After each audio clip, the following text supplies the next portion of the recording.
നമ്മളുടെ പോലീസിന് കൊടുക്കുന്ന അവരുടെ മനസ്സിൽ നിന്നിരിക്കുന്ന ഒരു സർട്ടിഫിക്കറ്റ് ഉണ്ട്. അതാണ് നിന്റെയൊക്കെ യോഗ്യത. നീയൊക്കെ എത്ര കാലങ്ങൾ പോലീസ് സർവീസ് നടത്തിയാലും ഈ ജനങ്ങളുടെ മനസ്സിൽ നിന്നോടൊക്കെയുള്ള വികാരം അതായിരിക്കും. പോലീസ് എന്ന വിഷയത്തിലാണ് ഇന്ന് ഞാനൊരു വീഡിയോ ചെയ്യാൻ ഉദ്ദേശിക്കുന്നത്. ഒരുപക്ഷെ പോലീസുമായിട്ട് ബന്ധപ്പെട്ട വിഷയങ്ങളിൽ സാധാരണ പൗരന്മാര്, ജനങ്ങള്, സമൂഹം ഒക്കെ പ്രതികരിക്കാൻ കാരണം നമ്മുടെ ഭാഗത്ത് നിന്നുണ്ടായിട്ടുള്ള ഏതെങ്കിലും വീഴ്ച ഉണ്ടെങ്കിൽ അവന്മാര് നമ്മളെ പേടിച്ച് ഇല്ലായ്മ ചെയ്തു. അതുകൊണ്ടാണ് ജനങ്ങൾ അവന്മാരെ ഇത്രയധികം ഭയക്കുന്നത്. ഗുണ്ടകളെ പോലും ഭയക്കുന്നതിനേക്കാൾ രൂക്ഷമായിട്ടാണ് നമ്മുടെ പോലീസിനെ നമ്മുടെ ജനങ്ങൾ ഭയക്കുന്നത്. അതിന്റെ മുഖ്യ കാരണം നമ്മുടെ നാട്ടിലെ അന്ധമായ പൊളിറ്റിക്സാണ്. കഴിഞ്ഞ ദിവസം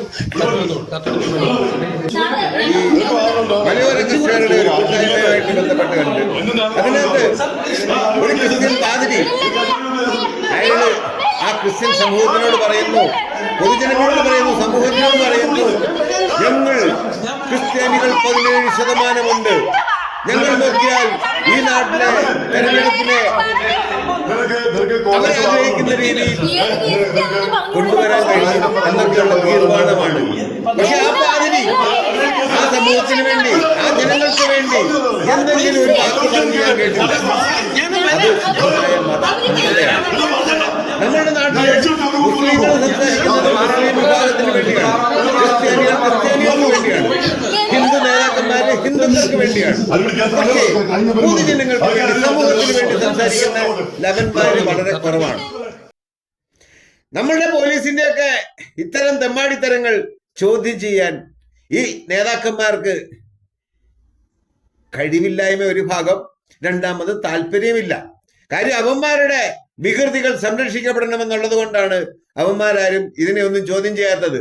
നമ്മുടെ നാട്ടില് 140 MLA-മാരുണ്ട്, 20 MP-മാരുണ്ട്, രാജ്യസഭാ MP-മാർ എത്ര ഉണ്ടെന്ന് എനിക്കറിയാൻ വയ്യ. പിന്നെ 900 പഞ്ചായത്ത് മെമ്പർമാരുണ്ട്, 900 ബ്ലോക്ക് മെമ്പർമാരുണ്ട്. ഇങ്ങനെ ഇഷ്ടം പോലെ ജനസേവകര് തിങ്ങി നിറഞ്ഞ നമ്മുടെ സമൂഹത്തില് നമ്മളുടെ പോലീസ് ഈ കഴിഞ്ഞ മാസം നടത്തിയ പോലീസ് അട്രോസിറ്റിയെ പറ്റിയാണ് ഞാൻ ഇന്ന് നിങ്ങളുടെ മുമ്പിൽ അവതരിപ്പിക്കാൻ ഉദ്ദേശിക്കുന്നത്. ഇതൊക്കെ നിങ്ങൾ അറിഞ്ഞിരിക്കണം. നിങ്ങളുടെ ഭാവി ജീവിതത്തിന് അത് ഗുണം ചെയ്യും. ഞാൻ ആദ്യം പറയുന്നത്, പത്തനംതിട്ടയിൽ വിവാഹ പാർട്ടി കഴിഞ്ഞ് വന്ന ഒരു വിവാഹ സംഘത്തിനെ പോലീസ് അതിക്രൂരമായി മർദ്ദിക്കുന്നത് വീഡിയോകളിലൂടെ നമ്മളെല്ലാവരും കണ്ട് ഇതിലെ കേട്ട് ഇതിലെ കളഞ്ഞു.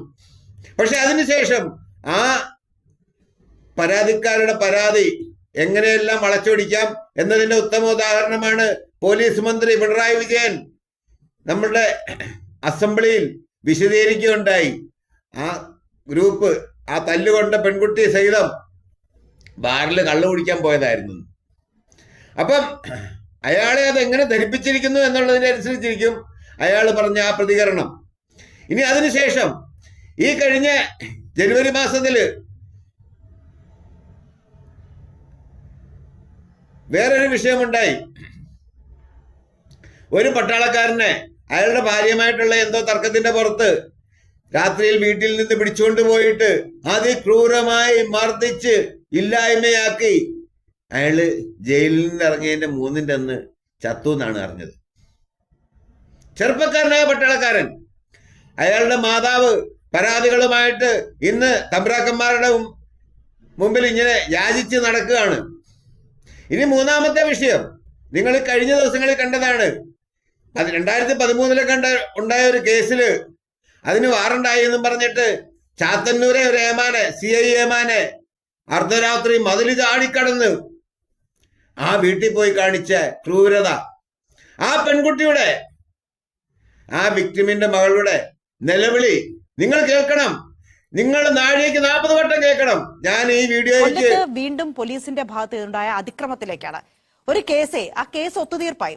ആ കേസിൽ വാറന്റ് ഓർഡറുമായി അർദ്ധരാത്രി വീട്ടിൽ കയറി ഗൃഹനാഥനെ കസ്റ്റഡിയിലെടുത്തു. ഭാര്യയ്ക്കും പെൺമക്കൾക്കും മുൻപിലിട്ടാണ് പോലീസ് പള്ളിമൺ സ്വദേശി അജിയെ വലിച്ചിഴച്ച് കൊണ്ടുപോയത്. ആദ്യം നമുക്ക് അതിന്റെ ദൃശ്യങ്ങളൊന്ന് കാണാം.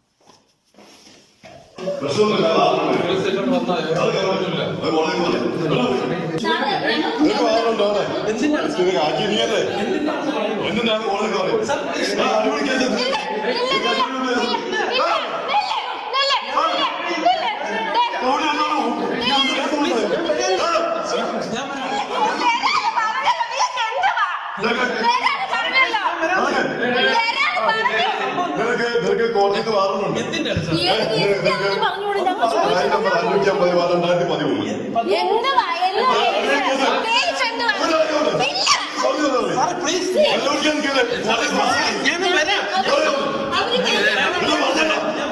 ഞാൻ ഇടിച്ചിട്ട് അവിടെ കൊണ്ടുപോകും.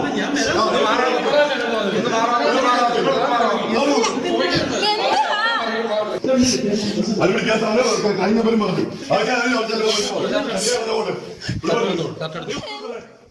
കൊല്ലം സിറ്റി പോലീസ് കമ്മീഷണർക്ക് അജി നൽകിയ പരാതിയിൽ സ്പെഷ്യൽ ബ്രാഞ്ച് ഡിവൈഎസ്പി അന്വേഷണം തുടങ്ങിയിട്ടുണ്ട്. ബുധനാഴ്ച രാത്രിയിലാണ് ചാത്തന്നൂർ പോലീസ് അജിയെ പിടികൂടിയത്. പോലീസ് വന്ന് ഞാൻ അറിയുന്നില്ല, മതിൽ ചാടി കിടക്കുന്നു. ഗേറ്റ് മുകളിലൂടെ ചാടി വന്നിട്ട് ഇവിടെ വന്ന് കോളിംഗ് ബെൽ അടിച്ചു ആദ്യം. അപ്പം കുട്ടി പഠിച്ചുകൊണ്ടിരിക്കുകയായിരുന്നു. മോളും വൈഫും ഉറങ്ങിയിട്ടില്ല. ഞാൻ നേരത്തെ കിടന്നിരുന്നു. അപ്പം ഞാൻ കണ്ണ് മയക്കം പിടിച്ചുള്ള 12 മണി കഴിഞ്ഞ്.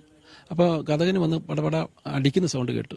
സൗണ്ട് കേട്ടിട്ട് മോള് നോക്കിയപ്പോൾ പോലീസാണ്. അമ്മ പോലീസാന്ന് പറഞ്ഞ് അങ്ങനെ അവൾ ജനലിൻ്റെ കുറ്റിയെടുത്ത് തുറന്ന് നോക്കിയിട്ട് എന്താ സാർ എന്താ കാര്യം എന്ന് ചോദിച്ചാൽ അജിയുടെ വീടല്ലേ അത്, കതർ കടിയെന്ന് പറഞ്ഞു. അജിയില്ലേ ഉണ്ട്, കതർ കടി എന്ന് പറഞ്ഞു. അപ്പോൾ ഇത് അവളെ ഇദ്ദേഹത്തിൻ്റെ ആക്രോശം എല്ലാം കേട്ട് അവൾ പേടിച്ചിട്ടായിരിക്കാം കുറ്റിയെടുത്തത്. കുറ്റിയെടുത്തപ്പോൾ ഇതിൽ കുറ്റി തുറക്കുന്നതിന് മുമ്പ് അത് നോക്കിയാൽ മനസ്സിലാവും പൊട്ടി കുറ്റിയിടുന്നത്. അതും പൊട്ടിച്ചിട്ടാണ് പുള്ളി അകത്തേക്ക് കയറുന്നത്. കൂടെ 4 പോലീസ് അറ്റാച്ച്. അപ്പോൾ കൊച്ചെന്നെ വിളിക്കുന്ന സമയത്ത് അപ്പോഴേക്കും എൻ്റെ അടുത്ത് പോലീസ് എത്തി. ഇവിടെ ഒരു ഭീകര അന്തരീക്ഷം, ഏതോ ഒരു തീവ്രവാദിയെ ഏതോ ഒരു വലിയ കുറ്റകൃത്യം ചെയ്ത ഒരാളെ പിടിക്കാൻ വന്ന പോലീസ് സാഹസമായി പിടിച്ചുകൊണ്ടുപോകുന്ന ഒരവസ്ഥയിലാണ് ഇവർ കണ്ടത്. ബിനോയ് രാജൻ അതിന്റെ കൂടുതൽ വിവരങ്ങൾ നൽകും. ബിനോയ്, എന്തോ വലിയ കുറ്റകൃത്യം ചെയ്ത ഒരാളെ ആ കേസിൽ പിടിച്ചുകൊണ്ടുപോകുന്ന പോലെയാണല്ലോ പോലീസിന്റെ നടപടികൾ. ഇവിടെ അജിയുടെ പേരിൽ ഉണ്ടായിരുന്ന കേസ് എന്തായിരുന്നു? അത് ഈ ഒത്തുതീർപ്പായത് എന്തുകൊണ്ടാണ് ഈ പോലീസ് അറിയാതെ പോയത്?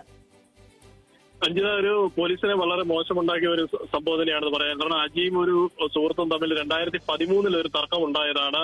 അജിയുടെ ഒരു സ്ഥാപനം വാടകയ്ക്ക് നൽകുകയും അതുമായി ബന്ധപ്പെട്ട് ചില തർക്കമായിരുന്നു. അത് പിന്നീട് പോലീസ് കേസാവുകയും കോടതിയിൽ എത്തുകയും ചെയ്തു. കോടതി ഇവർക്ക് നേരത്തെ നോട്ടീസൊക്കെ നൽകുകയും ഇവർ ഇതിൽ ജാമ്യം എടുക്കുകയും ചെയ്തു. പക്ഷെ ഇതൊന്നും മനസ്സിലാക്കാതെയാണ് ഈ പോലീസ് വാറണ്ടുമായിട്ട് വീട്ടിലെത്തുന്നത്. പക്ഷെ പോലീസിനോട് പലതവണ ചോദിച്ചിട്ടും എന്തിനാണ് ഈ കസ്റ്റഡിയിൽ എടുക്കുന്നതെന്ന് പോലീസിനോട് പലതവണ അജി ചോദിക്കുമ്പോഴും ഈ കഴുത്തിന് പിടിച്ചുകൊണ്ട് വലിച്ചിഴച്ച് ഷർട്ട് ഇടാൻ പോലും അനുവദിക്കാതെ മകളുടെ മുന്നിൽ വെച്ച് അടിവസ്ത്രം ധരിക്കാൻ നിർബന്ധിച്ച് അങ്ങനെ വലിച്ചിഴച്ച് ഈ പോലീസ് അജിയെ കൊണ്ടുപോവുകയായിരുന്നു. സ്വാഭാവികമായിട്ട് നാട്ടിൽ നല്ല രീതിയിൽ ജീവിക്കുന്ന ഒരാളാണ്. മറ്റ് ക്രിമിനൽ കേസിലെ പ്രതിയൊന്നുമില്ല. ഒരു സുഹൃത്തുമായിട്ടുണ്ടായ ഒരു ചെറിയ തർക്കം മാത്രമായിരുന്നു. പക്ഷെ അവർ രണ്ടുപേരും പിന്നീട് ജാമ്യം എടുക്കുകയും ആ കേസിൽ ഒത്തുതീർപ്പാകുകയും അത് കോടതിയെ ധരിപ്പിക്കുകയും കോടതി രണ്ടുപേരെയും അതിൽ നിന്ന് വെറുതെ വിടുകയും ചെയ്തു. ഈ വർഷം 29-ാം തീയതി, അതായത് ജനുവരി മാസം 29-ാം തീയതിയാണ് പരവൂർ കോടതിയിൽ നിന്ന് ഇത് സംബന്ധിച്ച് ഉത്തരവായത്. പക്ഷെ ഇതൊന്നും പോലീസ് മനസ്സിലാക്കാതെയാണ് ഈ ബുധനാഴ്ച അർദ്ധരാത്രിയിൽ ഉറങ്ങി കിടന്ന അജിയെ പിടിച്ചു വലിച്ച് കൊണ്ടുപോയത്.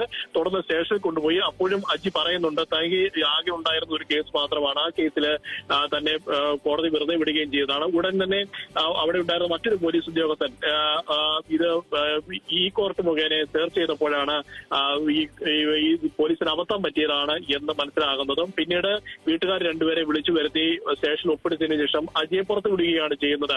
പക്ഷേ ഒരു സോറി പറയാൻ പോലും ഈ കൊണ്ടുപോയ പോലീസ് ഉദ്യോഗസ്ഥരുടെ ഭാഗത്തുനിന്ന് ഒരു ഇത് ഉണ്ടായില്ല എന്നുള്ളത് അജിയെ സംബന്ധിച്ച് വേദനിപ്പിച്ച കാര്യം. ഇത് സംബന്ധിച്ചാണ് സിറ്റി പോലീസ് കമ്മീഷണർക്ക് ഇന്നലെ ഉച്ചയ്ക്ക് ശേഷം പരാതി നൽകുന്നതും തുടർന്ന് ജില്ലാ സ്പെഷ്യൽ ബ്രാഞ്ച് DYSP അന്വേഷണം ചുമതലപ്പെടുത്തുകയും ചെയ്തു. പോലീസിനുണ്ടായ ഒരു അബദ്ധമാണ്, പക്ഷെ അതിന് സോറി പറയാൻ പോലും തയ്യാറാകാത്തതിനാണ് അജിക്ക് വളരെ വിഷമം ഉണ്ടായത്. അതുകൊണ്ട് തന്നെയാണ് പോലീസ് ഉദ്യോഗസ്ഥർക്കെതിരെ നടപടി ആവശ്യപ്പെട്ടുകൊണ്ട് തന്നെ ഇപ്പോൾ പരാതി നൽകിയിരിക്കുന്നത്. ഇത് സംബന്ധിച്ച് അന്വേഷണം തുടങ്ങിയിട്ടുമുണ്ട്.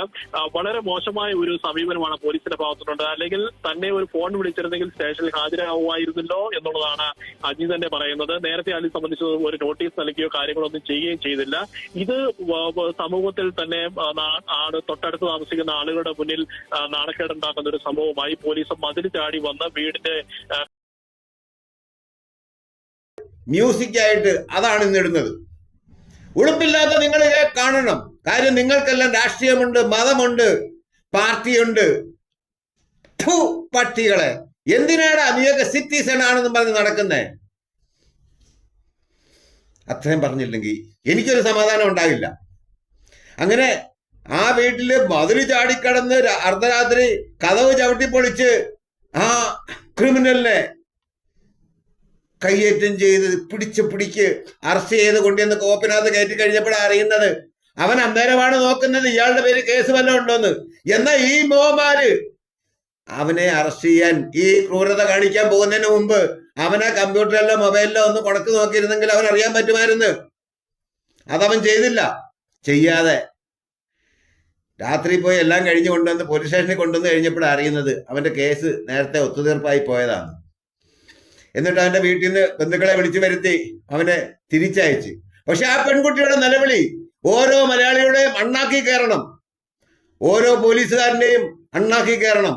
ഞാൻ പണ്ട് ഏതോ ഒരു വീഡിയോയിൽ പറഞ്ഞിട്ടുണ്ട്, പോലീസുകാരൻ ക്രൂരത കാണിച്ചാൽ നീ കട്ട് തിന്നും വെട്ടിപ്പിടിച്ചും പിടിച്ചു പറിച്ചും ബാറുകാരന്റെ നക്കി നടന്നിട്ട് നിന്റെ ജീവിതം നീ പെൻഷനാകുന്ന സമയത്താണ് നീ അനുഭവിക്കാൻ പോകുന്നത്. എൻ്റെ ഒരു ബന്ധു ഉണ്ടായിരുന്നു, ഭൂലോകത്ത് എമ്മാടി ഒരു പോലീസുകാരൻ. നാട്ടുകാര് പ്രാവുകായിരുന്നു ചെയ്യുന്നത്. അവന്റെ കഷ്ടകാലത്തിന് പെൻഷൻ പറ്റി 4-ന്റെ അന്നാ പണ്ടാരം അടങ്ങിപ്പോയത്. അവൻ അത്രയ്ക്ക് നികൃഷ്ടനായതുകൊണ്ടാണ് അവന്റെ മക്കൾക്ക് പോലും ജോലി കിട്ടിയില്ല. കാര്യം കിട്ടുന്നില്ല. കിട്ടുന്നതിന് 4 ദിവസത്തേക്ക് മുമ്പ് അവൻ ചാകുമായിരുന്നെങ്കിൽ ആ പിള്ളേർക്കാർക്കെങ്കിലും ജോലിയിലും കിട്ടിയണം. അവന്റെ പ്രവൃത്തി ദോഷം കൊണ്ടാണ് അവൻ അങ്ങനെ മുടിഞ്ഞവനായി പോയത്. അങ്ങനെ ഈ ക്രിമിനലുകൾ വാഴുന്ന ഈ പോലീസില് ഇവന്മാരെല്ലാം അനുഭവിക്കാനുള്ളത് അനുഭവിച്ചിട്ട് തന്നെ പരലോകത്തോട്ട് പോവുള്ളൂ. അക്കാര്യത്തിൽ എനിക്ക് തർക്കമൊന്നുമില്ല. പക്ഷേ ജനങ്ങള് നമ്മൾ കരുതേണ്ടത് ഇത്തരം നമുക്കെതിരെ ഉണ്ടാകുന്ന മനുഷ്യാവകാശ ലംഘനങ്ങള് പരിഹരിക്കാൻ വേണ്ടി വെച്ചിരിക്കുന്ന മനുഷ്യാവകാശ കമ്മീഷനിലൊക്കെ പരാതിയായിട്ട് പോയിട്ടും കാര്യമായ പരിഹാരമൊന്നും ഉണ്ടായി ഞാൻ കണ്ടിട്ടില്ല. അതിങ്ങനെ നമ്മൾ നേരെ പാര കയറി ഇറങ്ങാവുന്നേ ഉള്ളൂ. കുറെ നടന്നു കഴിയുമ്പോൾ നമ്മൾ തന്നെ പറയാം മൈര് കിട്ടിയില്ലേലും വേണ്ടമില്ലെന്ന്, നീതി കിട്ടിയില്ലേലും വേണ്ടമില്ലെന്ന്. പിന്നെ പോലീസില് നമ്മള് പോലീസ് സ്റ്റേഷനിൽ നിന്നുള്ള ഇത്തരം പോലീസ് ക്രിമിനലുകളെ പറ്റിയിട്ട് സൂചന നൽകി പരാതികൾ കൊടുത്താൽ DYSP, SP, DIG, IG ഒരുപാട് അവന്മാരങ്ങ് മണ്ട വരെ ഇരിപ്പുണ്ട്. ഇവന്മാരാരും നമ്മളുടെ പരാതി കേൾക്കാറ് പോലും ഇല്ല. നമ്മൾ ആർക്കെതിരെയാണ് പരാതി കൊടുത്തത് അവർക്ക് ഈ പരാതി അയച്ചു കൊടുത്തിട്ട് പറയും അന്വേഷിച്ച് റിപ്പോർട്ട് കൊടുക്കാൻ. ഇപ്പൊ ഈ പത്തനംതിട്ട വിഷയത്തിൽ ഇതാണ് നടന്നത്. നിങ്ങൾ മലയാളികള് മലരന്മാര് ഇനി എന്നാ പഠിക്കുന്നേ? നിനക്കൊക്കെ നിന്റെ അവകാശങ്ങളെ പറ്റിയിട്ട് ഒരു ധാരണയില്ലെങ്കിൽ നീയൊക്കെ ഇങ്ങനെ അടിമകളായിട്ട് എത്ര നാൾ ജീവിക്കും? എന്തിനാ ജീവിക്കുന്നത്?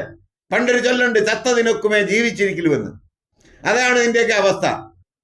ഈ പോലീസിന്റെ ഈ ക്രൂരതകൾ ചോദ്യം ചെയ്യാൻ ആംബിയറുള്ള എത്ര അവന്മാര് നമ്മുടെ 3.5 കോടിക്കിടയിലുണ്ട്? 10 പേരുണ്ടോ? 10 പേരില്ല. ഇപ്പൊ ഞാൻ നിരന്തരം ഇങ്ങനെ ചെയ്യുന്നുണ്ട്. അത് എനിക്ക് പോലീസിനെ ഭയക്കേണ്ട ഒരു പ്രവൃത്തികളും ഞാൻ ചെയ്യാത്തത് കൊണ്ടാണ് ഞാൻ നിരന്തരം ഈ വീഡിയോകൾ ചെയ്യുന്നത്. അതല്ലെങ്കിൽ എന്റെ ഭാഗത്ത് നിന്ന് എന്തെങ്കിലും തെറ്റുകുറ്റങ്ങൾ ഉണ്ടാകുകയാണെങ്കിൽ ഇവന്മാര് ജീവിക്കാൻ സമ്മതിക്കത്തില്ല. ഈ പോലീസിന്റെ അട്രോസിറ്റി കാരണം ഞാൻ അനുഭവിച്ചിട്ടുള്ള എന്റെ ജീവിതത്തിലെ ദുരിതങ്ങൾ തന്നെയാണ് ഞാൻ ഇവന്മാർക്കെതിരെ നിരന്തരം വീഡിയോകൾ ചെയ്യാൻ, ഓരോരോ ഇവന്മാരുടെ കുറ്റങ്ങൾ കണ്ടാലും വിളിച്ചു പോകാൻ ഞാൻ തയ്യാറായി മുന്നോട്ട് വരുന്നത്. രാത്രി മതിൽ ചാടിക്കടന്ന് ഈ ഹതഭാഗ്യനെ പിടിച്ച് അറസ്റ്റ് ചെയ്ത് തല്ലിയോന്നറിയത്തില്ല, അതൊക്കെ രഹസ്യമായിരിക്കും. അന്ന് ഇതുവരെ പുറത്ത് വന്നിട്ടില്ല. തല്ലും. ഇവന്മാർ അത്രയ്ക്ക് പ്രക്കാഴ്ച കാണിക്കുന്നവന്മാരാണെന്നുള്ള കാര്യത്തിൽ ഒരു തർക്കവും ഇല്ല. കൊണ്ടുപോകുന്ന ഈ മിടുക്കന്മാരായ പോലീസുകാര് താണ്ടെ ചാലക്കുടിയിൽ നിന്ന് ബാങ്കിൽ നിന്ന് 15 ലക്ഷം കൊണ്ട് പോയവന്റെ എന്താ പൂട പറിക്കാൻ പോകാത്തത്? എന്താ തപ്പിയിട്ട് അവനെ കിട്ടുന്നില്ലയോ? സാധാരണ നമ്മൾ പോലീസിന് പരാതി കൊടുത്താൽ പറയും CCTV പരിശോധിക്കട്ടെ, അതല്ലെങ്കിൽ പറയും ഫോണ് അവന്റെ സ്വിച്ച് ഓഫ് ആണ്. ഇതൊക്കെ പോലീസ് പറയുന്ന ന്യായങ്ങളാണ്. എന്തേ ചാലക്കുടി കേസിൽ ഇതൊന്നും കിട്ടിയിട്ടില്ലയോ? CCTVയും ക്യാമറയും ഒന്നും കിട്ടിയില്ലയോ? അല്ലെ ഫോണിന്റെ ലൊക്കേഷൻ ഒന്നും കിട്ടുന്നില്ലയോ? അതിന് ഘടകത്തില്ല. അതുപോലെ നമ്മുടെ നാട്ടിലെ ഓരോ ഗുണ്ടകളുടെ മുമ്പിലും പോലീസുകാർ ഓച്ചാനിച്ചിരിക്കുന്ന 100 കണക്കിന് വീഡിയോകൾ ഞാൻ നിങ്ങൾക്ക് ഇട്ടുതരാം, നിങ്ങൾ കാണണം. സാധാരണക്കാരന്റെ മുമ്പിൽ എടാ മറ്റേ മോനെ, മറിച്ചേ മോനെ, പൂ മോനെ, പീ മോനെ ഇതൊക്കെയാ വിളിക്കുന്നത്. പക്ഷെ ഇവന്മാരെല്ലാം വന്നിട്ട് കഴകത്തുള്ള തന്റെ ഇടമുള്ള വെട്ടും കുത്തും നടത്തുന്ന ഗുണ്ടകൾക്കെതിരെ ഒരക്ഷരം മിണ്ടത്തില്ല. കാര്യം അവന്റെ കിണ്ടിക്ക് ബലമില്ല. ഞാൻ ഈ കഴിഞ്ഞ സമയത്ത് ആര്യങ്കാവ് എന്ന് പറയുന്ന ഒരു സ്ഥലത്തൂടെ അങ്ങോട്ട് യാത്ര ചെയ്യുമ്പോൾ ഞാൻ അതിന്റെ അപ്പുറത്തൊരു കടയിലോട്ട് പോകുമായിരുന്നു. പോകുമ്പോൾ ഒരു തായോളി മോനെ എന്നോട് ചോദിച്ചതാണ്, അവൻ എന്റെ ഫോൺ നമ്പർ വേണം. എന്തിനാ ഫോൺ നമ്പർ എന്ന് ചോദിച്ചു കഴിഞ്ഞാൽ അവൻ എന്നോട് പറയുക, നിനക്കൊക്കെ ആവശ്യം വരുന്നുണ്ട് പോലീസ് കാണുമെന്ന്. ഞാൻ പറഞ്ഞു പോണ മൈലേ എന്ന് പറഞ്ഞു. എന്റെ ഫോൺ നമ്പർ വെച്ചിട്ട് നിനക്ക് എന്തോ കാര്യസാധ്യത ഇവിടെ ഉണ്ടാകട്ടെ എന്ന് ചോദിച്ചു കഴിഞ്ഞ് ഞാൻ ഇച്ചിരി ശബ്ദം വെച്ചിട്ട് ഒരു ASI നിപ്പ് ഉണ്ടായിരുന്നു. അയാൾ വന്നിട്ട് എന്നോട് ചോദിച്ചു എവിടെ പോവാ? ഞാൻ നമ്മളെ കടയിൽ പോവാ, പൊയ്ക്കോളാൻ പറഞ്ഞു. അപ്പൊ ഇത്രയും ബഹുമാരെ നിയന്ത്രിക്കാന് ഈ താഴെത്തട്ട് മുതൽ പിണറായി വിജയൻ വരെ, ഞാൻ ആ വീഡിയോ കണ്ടപ്പോ ആദ്യം എന്റെ മനസ്സിൽ വന്നത് പിണറായി വിജയ, താനും തന്റെ മകളും ചെയ്തിട്ടുള്ള തെമ്മാടിത്തരങ്ങൾ എന്തെങ്കിലും ഈ രാജ്യത്ത് തെളിയിക്കപ്പെടുകയാണെങ്കിൽ തന്നെ തന്റെ മോളെ ഇതുപോലെ അറസ്റ്റ് ചെയ്തുകൊണ്ട് പോകുന്ന സമയത്ത് അവരുടെ മക്കൾ കടന്ന് ഈ പെൺകുട്ടി കടന്ന് വിളിച്ചു പോകുന്ന മാതിരി വിളിച്ചു കൂവണം. വിളിച്ചു കൂവുന്നത് കേട്ടെങ്കിലേ എനിക്കൊക്കെ സമാധാനം ഉണ്ടാവുള്ളൂ, സമാധാനത്തോടെ മരിക്കാൻ കഴിയുള്ളൂ. കാര്യം നിന്റെയൊക്കെ പ്രവൃത്തി അത്രയ്ക്ക് ദുഷിച്ച പ്രവൃത്തികളാണ്. ഗീർവാണം വിടുന്നുണ്ട്, ഞാൻ ഇരട്ടച്ചെങ്കനാണ്, പരട്ടച്ചെങ്കനാണ്, മാങ്ങാത്തൊലിയാണെന്ന്. ഒരു അല്ല, അതിടയ്ക്ക് നിങ്ങളൊക്കെ ഫില്ല് ചെയ്താൽ മതി. കാര്യം ഇവന്റെയൊക്കെ ഒടുക്കത്തെ ഭരണം കാരണം ഈ ഭൂമിയിൽ നമുക്ക് ജീവിക്കാൻ പറ്റാത്ത സാഹചര്യമാണ്. 4 വഴിക്കൂടെ ഏത് തരത്തിൽ ചിന്തിച്ചു കഴിഞ്ഞാലും. പിന്നെ ഉളുപ്പില്ലാത്ത ഒരു ജനത ജാതി പറഞ്ഞും മതം പറഞ്ഞും തമ്മിത്തല്ലിയും രാഷ്ട്രീയം പറഞ്ഞും, ഞാൻ എന്റെ വീഡിയോകളിലൂടെ നിരന്തരം ശ്രദ്ധിക്കുന്ന ഒരു വിഷയമാണ്. ഇവിടുത്തെ കേരളത്തിലുള്ള 3.5 കോടി തായോളികൾക്ക് മുഴുവൻ രാഷ്ട്രീയമുണ്ട്. ഇവന്മാർക്കൊന്നും ജനങ്ങളെ പറ്റിയിട്ട് അവനവന്മാരെ പറ്റിയിട്ട് പോലും ചിന്തിക്കാൻ നേരമില്ല. ഇവനെല്ലാം വന്നിട്ട് ഏതെങ്കിലും ഒരു രാഷ്ട്രീയക്കാരന്റെ രാഷ്ട്രീയ നേതാവിന്റെ ചന്തി മണപ്പിച്ചും ചന്തയ്ക്ക് താങ്ങിക്കൊടുത്തും ജീവിക്കുന്നതാണ് ഈ 3.5 കോടി മലരന്മാര്. പിന്നെ നീയൊക്കെ എങ്ങനെയാ ഗുണം പിടിക്കുന്നേ? പട്ടികള്.